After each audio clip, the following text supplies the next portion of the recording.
صلی علی رسول الکریم اعوذ باللہ من الشیطان الرجیم بسم اللہ الرحمن الرحیم السلام علیکم ورحمۃ اللہ۔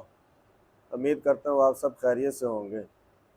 جیسا ماشاءاللہ ہمارا یہ سلسلہ جاری ہے تلاوتوں کا، جب کلاس شروع ہوتی ہے ہمارے بچہ ایک تلاوت کرتا ہے۔ اس تلاوت کرنے کا فائدہ یہ ہوگا کہ آپ کے بچے مدرسے میں پڑھتے ہیں، آپ جب گھر واپس آتے ہیں وہ آپ انہیں کہتے ہیں کہ تلاوت سناؤ، وہ آپ کو تلاوت نہیں سناتے، ایسے ہی ہے نا۔ تو اب ہم یہ سلسلہ کافی دنوں کا شروع کیا ہوا، لیکن اب ویڈیو ہم نے اب بنانی شروع کی ہے، تو آپ بھی دیکھیں کہ سبق کا جب پڑھائی کا آغاز ہو تو ایک بچہ تلاوت کرتا ہے، اس تلاوت سے باقی انشاءاللہ پڑھائی پھر سارے پڑھیں گے انشاءاللہ۔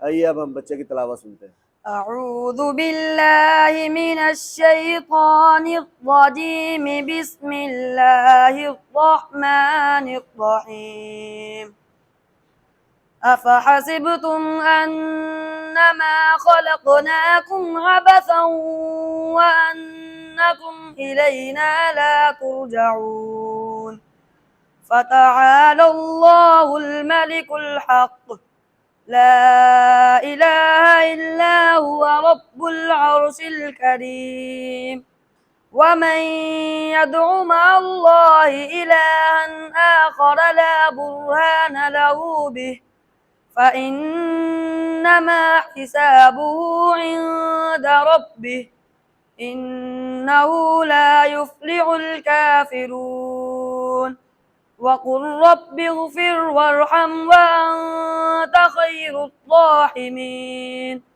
صدق اللہ العظیم۔ ماشاءاللہ آپ نے بچوں کی تلاوت سن لی ہے، اب ہم پڑھائی کا آغاز کر رہے ہیں۔ انشاءاللہ نیکسٹ ویڈیو کے ساتھ آپ کے ساتھ ملیں گے۔ ویڈیو کو شیئر کریں، لائک کریں، سبسکرائب کریں۔ جزاکم اللہ۔